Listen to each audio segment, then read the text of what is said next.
Commander Vex-9 pressed her 6 clawed digits against the observation deck's metallic railing, watching the human prisoner with mounting confusion. The creature stood in the center of their maximum security containment field, hands casually tucked into those ridiculous fabric pockets, whistling some irritating melody that made her antennae twitch.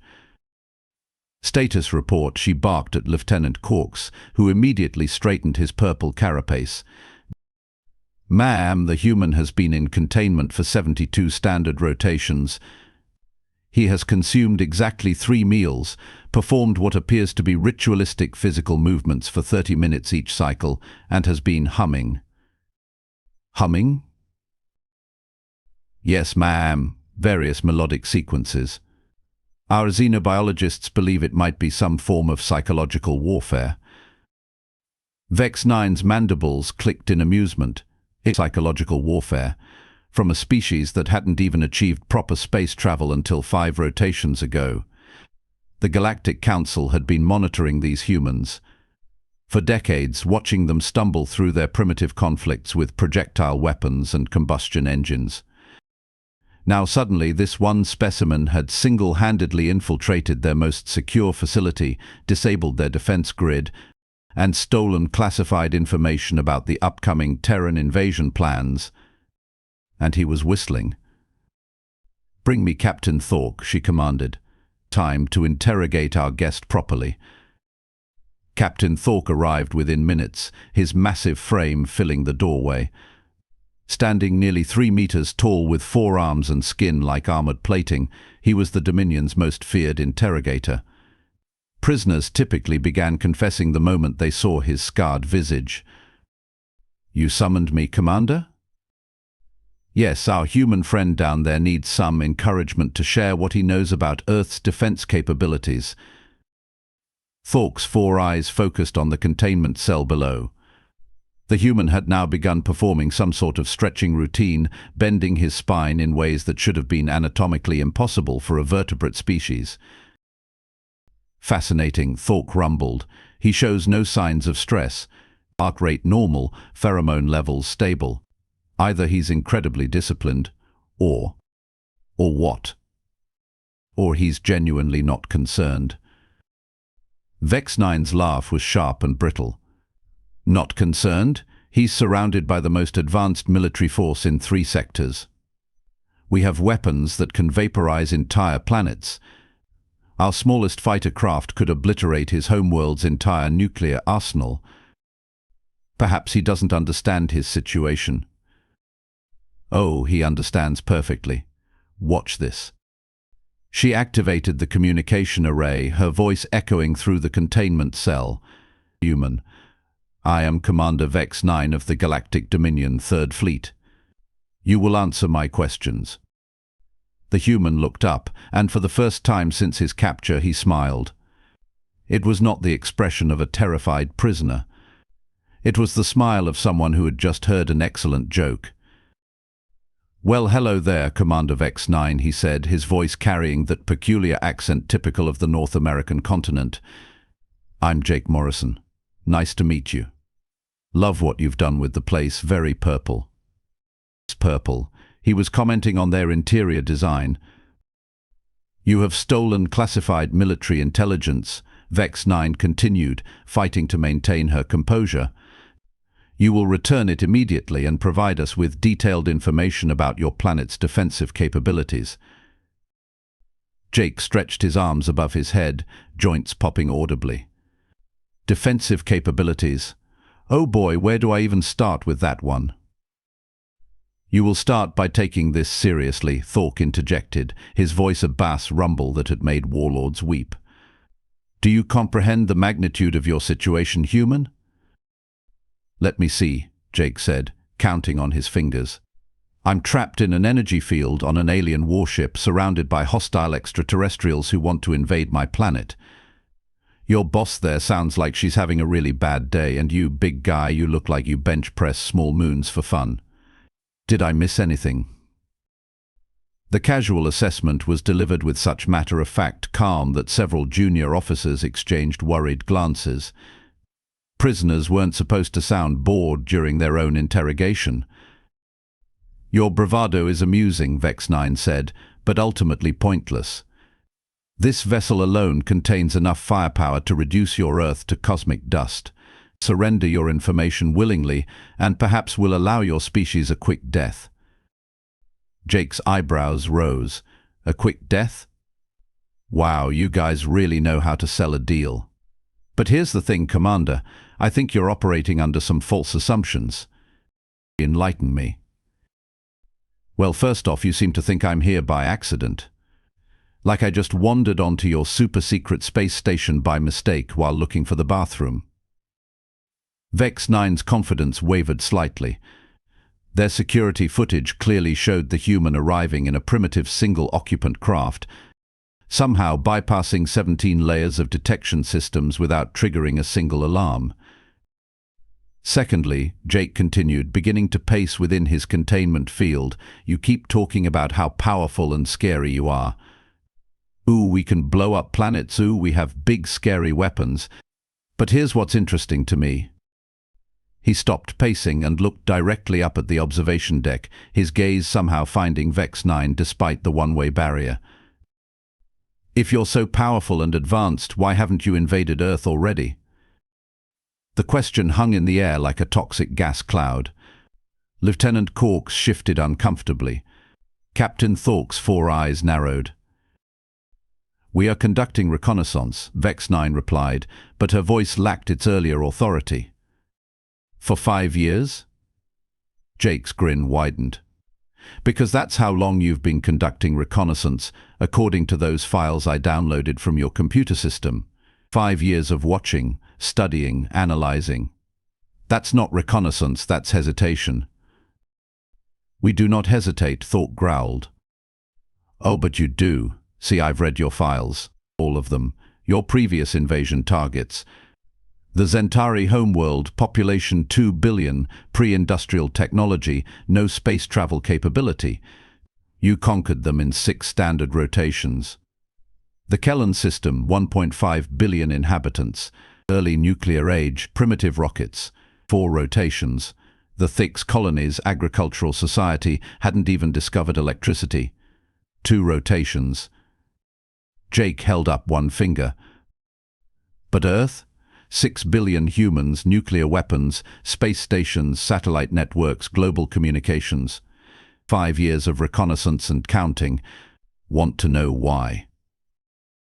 Illuminate us, Vex-9 said, though she wasn't sure she wanted to hear the answer.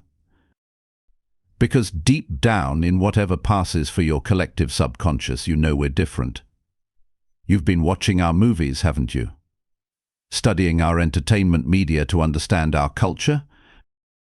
The silence from the observation deck was deafening.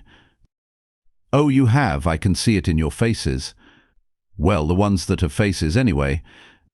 You've watched our war films, our science fiction, our disaster movies, and somewhere in your advanced alien brains a little voice keeps whispering, what if they're not as primitive as they appear? Captain Thorke activated his communicator. Commander, this is pointless. Allow me to extract the information through enhanced interrogation techniques. Enhanced interrogation?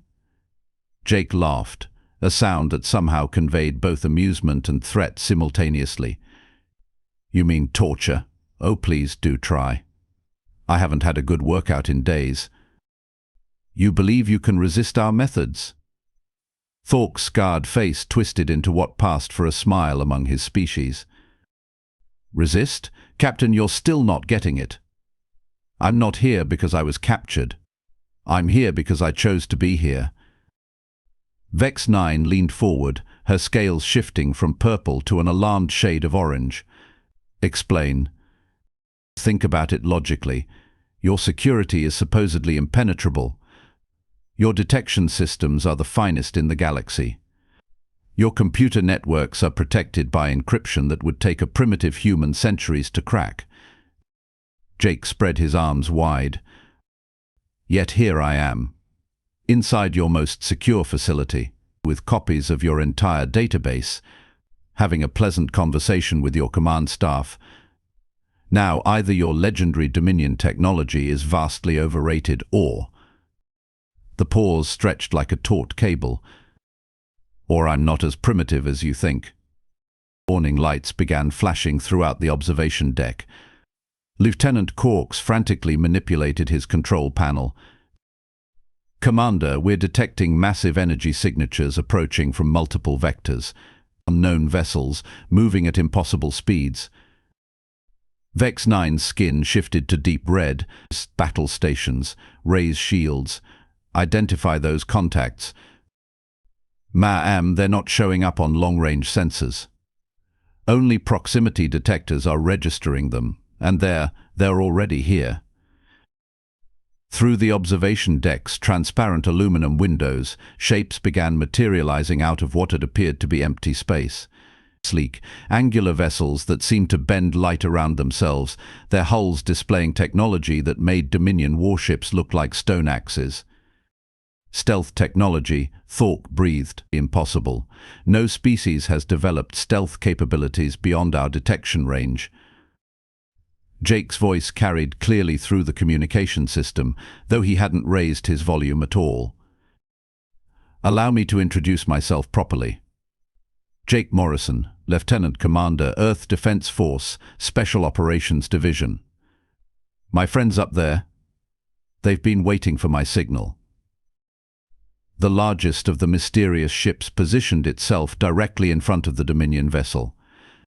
Its hull shimmered, and suddenly a voice filled every speaker on the station simultaneously, speaking perfect galactic standard. Dominion vessel, this is Admiral Sarah Chen of the Terran Defense Fleet. You are holding one of our people. We would like him back. Vex 9's mandibles clicked rapid fire, a sign of extreme agitation. This is impossible. Our intelligence reports indicated that humans possess no faster-than-light capability. Your intelligence reports, Jake said pleasantly, were designed to tell you exactly what we wanted you to know. You've been feeding us false information? For 3 years, yes. Every probe you sent, every surveillance device you deployed, every secret observation post you established. We knew about all of them. We've been very carefully crafting the image of a primitive, divided world struggling with basic technology. Captain Thorke's 4 arms flexed menacingly. Even if this is true, you are still our prisoner. Your ships may be advanced, but they cannot penetrate our shields. Jake's smile became positively predatory. Captain, you've made 2 critical errors in your assessment of the situation. Which are? First, you assume I'm actually in this containment field. The energy barrier flickered, and suddenly Jake was standing outside the cell, leaning casually against the barrier generator. Holographic projection, he explained cheerfully. Been running for the last 10 minutes while I explored your ship. Nice engine room, by the way. Terrible security. Alarms began shrieking throughout the vessel. Emergency blast doors slammed shut, compartmentalizing the ship into secure sections. And the second error? Vex 9 asked, though she was beginning to suspect she didn't want to know. You assumed I came alone. The blast door to the observation deck exploded inward, and through the smoke stepped 10 figures in form-fitting armor that seemed to absorb light itself. Their faces were hidden behind visors that reflected the room's occupants like dark mirrors. Commander Vex 9, the lead figure said, voice modulated by sophisticated electronics. I'm Captain Elena Rodriguez, Terran Special Forces. My team and I have been aboard your vessel for approximately 6 hours. We've disabled your weapons systems, compromised your navigation, and taken control of your communication array. Vex 9 looked around frantically. Her bridge crew stood frozen, weapons half-drawn, facing opponents who had appeared like ghosts. But our sensors showed no signs of intrusion. No life signs, no energy signatures. Adaptive camouflage technology, Rodriguez explained, as if discussing the weather. We've been standing right next to you for most of the evening. Lieutenant Morrison's interrogation was quite entertaining to watch. Jake materialized in the observation deck, having apparently walked through solid walls to get there. "So, Commander," he said, settling into her command chair with infuriating casualness, "shall we discuss terms for your surrender? Or would you prefer to continue with that whole 'we're going to destroy your planet' routine?"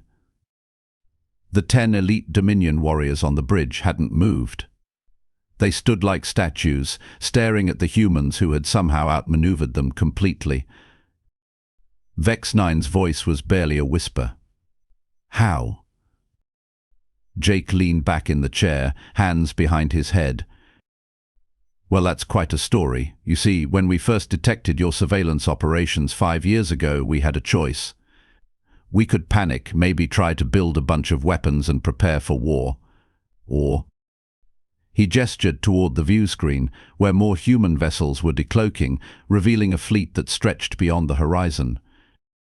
"We could do what humans do best. We could cheat." The silence stretched across the bridge like a funeral shroud.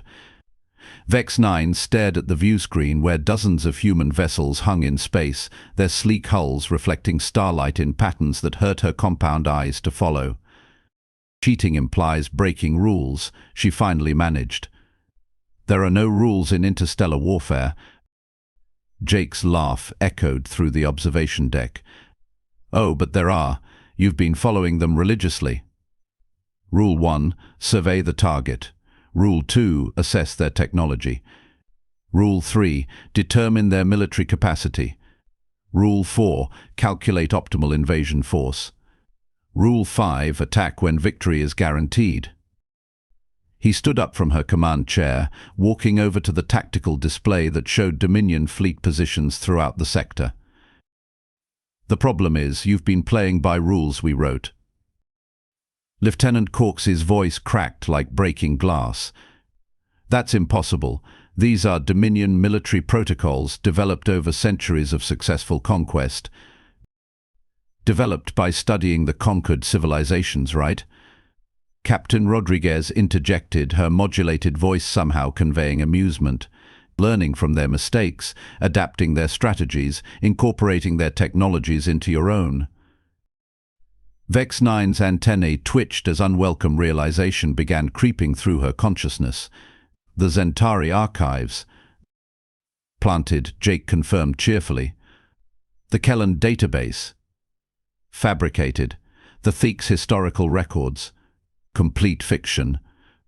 Every single civilization you've conquered in the past 50 years was actually a human colony populated by volunteers who agreed to play the role of primitive aliens." The observation deck erupted in chaos. Officers shouted denials, Captain Thorke roared challenges, and warning klaxons wailed as Dominion warships throughout the sector began powering weapons systems. "Lies," Thorke bellowed, his 4 massive fists clenching. "Humans lack the population to establish interstellar colonies. Your species numbers only 6 billion individuals on a single world." 6 billion that you know about, Rodriguez corrected.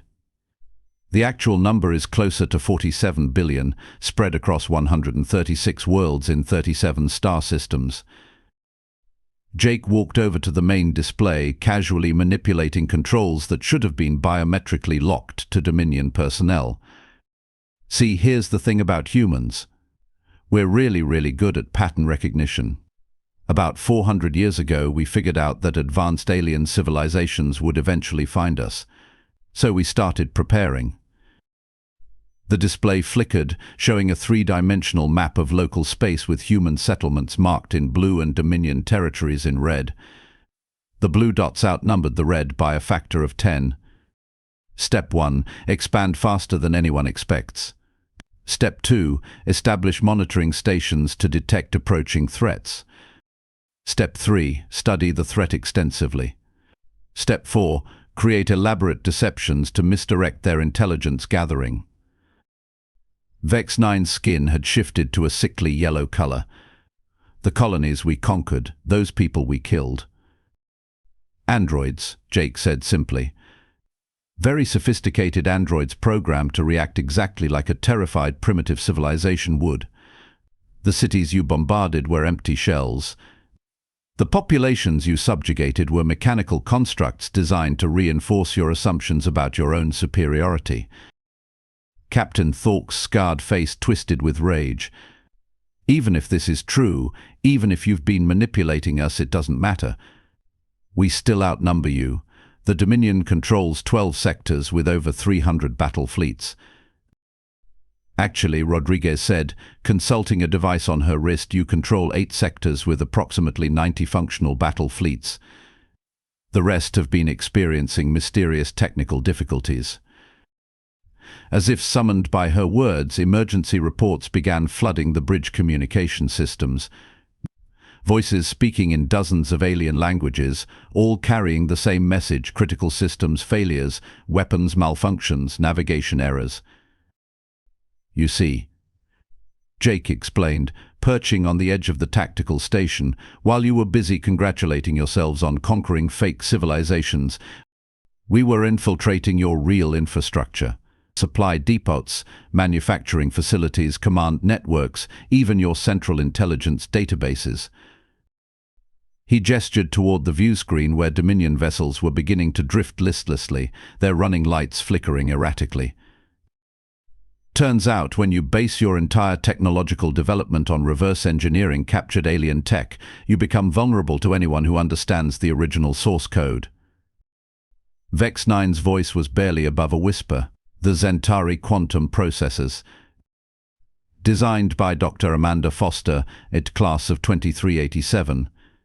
The Kellen fusion reactors, Professor Liu Wei's doctoral thesis from Beijing Technical University. The Thix gravity manipulation systems. That was a collaborative effort between the European Space Consortium and the Mars Colonial Engineering Corps. The alien commander's legs gave out, and she collapsed into her chair, staring at the tactical display where her mighty fleet was slowly falling apart. Every piece of advanced alien technology you've based your civilization on for the past half-century came from human minds.